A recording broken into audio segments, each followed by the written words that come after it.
day, dear learners. I am Teacher Tala. Join me in a spectacular venture as we discover the world of oral communication.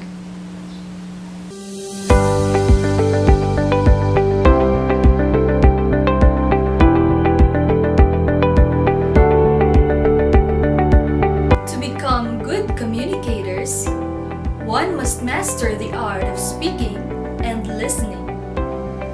In the next few episodes, let us work together in unleashing your potential as we explore and know more about these two macro skills. Now bring out your modules, keep your notes ready, and brace yourselves as we tackle the nature, process, and functions of communication.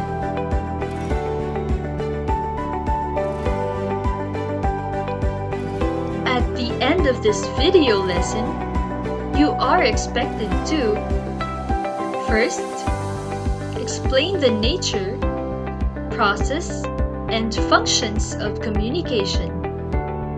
Second, understand the relationship of the functions of communication to everyday life. And third, illustrate the process of communication. The ability to communicate is innate to us humans. When you were a baby, your cries when you feel hungry signal your mother to feed you with milk. The look on your face expresses how you feel. As you grow, you mimic what you hear and you slowly learn how to pronounce words. Now, you speak fluently in your own native language. Act out and express your thoughts in any medium you wish.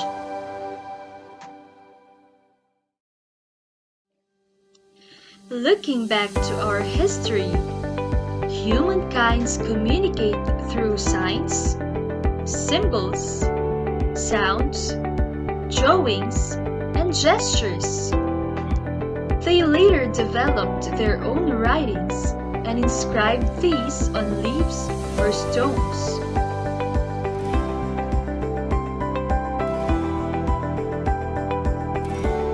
They communicated to people from afar through written letters and mails.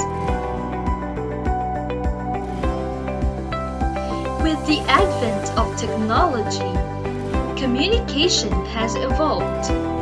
We now connect to people all around the globe with just a click or post using the internet. What is communication? Communication is a two-way process of connecting to both living and non-living things. It is also a means of sharing and exchanging messages, information, ideas, and feelings for mutual understanding. Communication comes in various forms: written words or symbols, spoken words, or actions.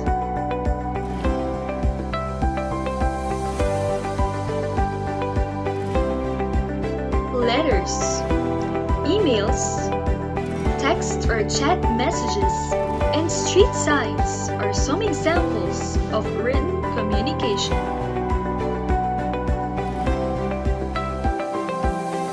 On the other hand, spoken words are delivered orally. That means message is conveyed through the words of the mouth while sounds are being produced through our vocal tract.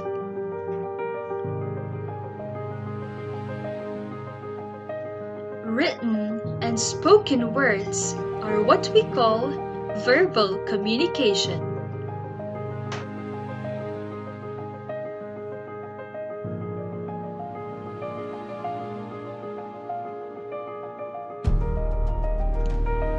In nonverbal communication, message is expressed through the movement of our body parts, our gestures, posture, facial expression and hand signals convey messages that our recipients may interpret.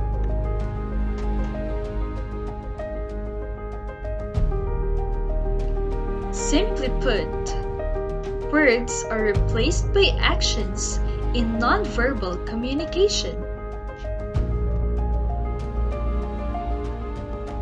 Communication is a message understood. Unless a message is understood, we cannot say that communication has taken place. Successful communication roots from a clear understanding of the message. Communication is social interaction through messages. It is a sharing of experience. Without interactions, a society cannot survive. We live to interact. In fact, our ability to communicate is our means for survival. That's how powerful communication is. Now let us dig deeper as we look into the basic elements of communication. We have the sender, receiver, channel, message, and feedback. Let's define them one by one. The sender, or also called the speaker, is the source of communication.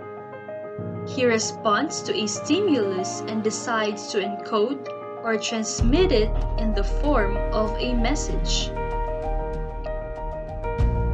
The receiver, also called the listener, decodes or interprets the message sent and responds accordingly. In this situation, I am the sender. On the other hand, you are the receiver, or it could also be the other way around. The channel is the means by which the message is sent. It could be through face-to-face conversations, audio or video conferencing, emails, written letters and memos, messages or chats, blogs, documents, and many more. In our present state, I am communicating with you through this video lesson. The message or code is what needs to be delivered or imparted to somebody else. The lesson I am imparting to you now is my message. Lastly, the feedback is the response sent to the source.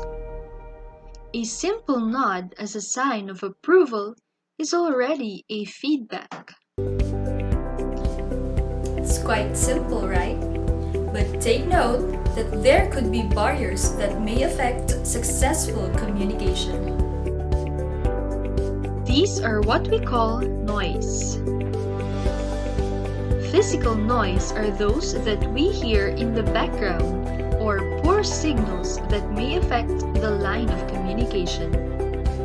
Physiological barriers are those that refer to physical incapacities. And psychological barriers are those that meddle in our minds. These aforementioned would likely cause communication to break down. Now, how does communication work? Let us figure it out through this activity. Using the basic elements of communication mentioned a while ago, let us plot the process of communication in this diagram.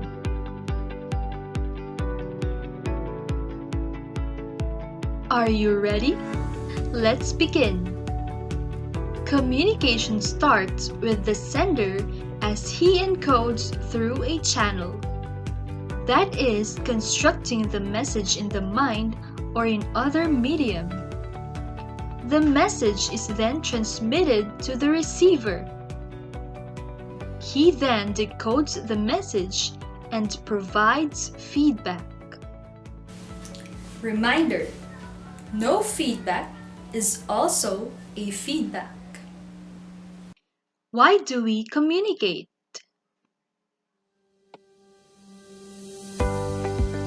All communications have their own functions.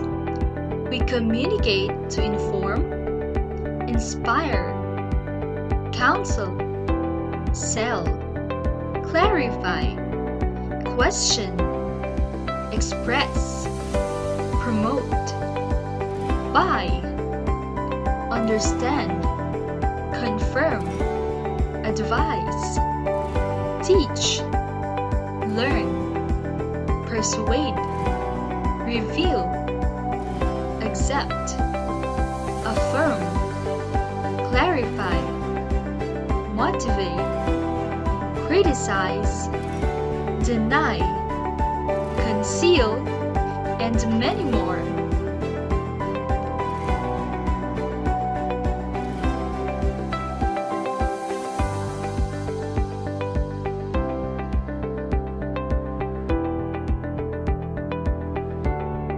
My goal here is to inform or instruct you. We'll know more about the functions of communication in the next episodes.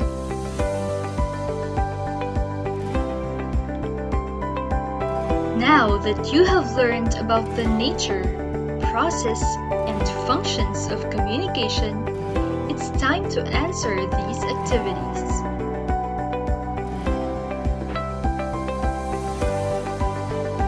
Think of communication transactions in your daily life.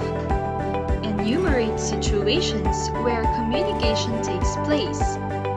Then, indicate the result of the communication transaction and tell whether it is successful or not by writing the elements that made it so and specify its function on the third column. An example is provided for you.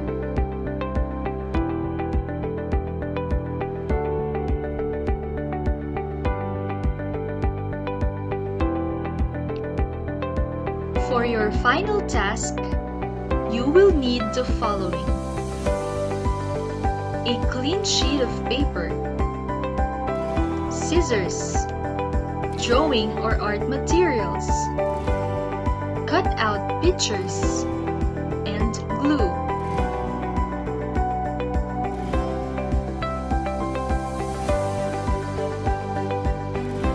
Create a comic strip showing how you would communicate to your community the advantages of following health protocols and guidelines amidst COVID-19 pandemic in your municipality or province. You may cut out pictures of people or authorities to depict your character, but be sure to write your own original scripts and texts. Doing a great job! I hope that you learned something from this episode.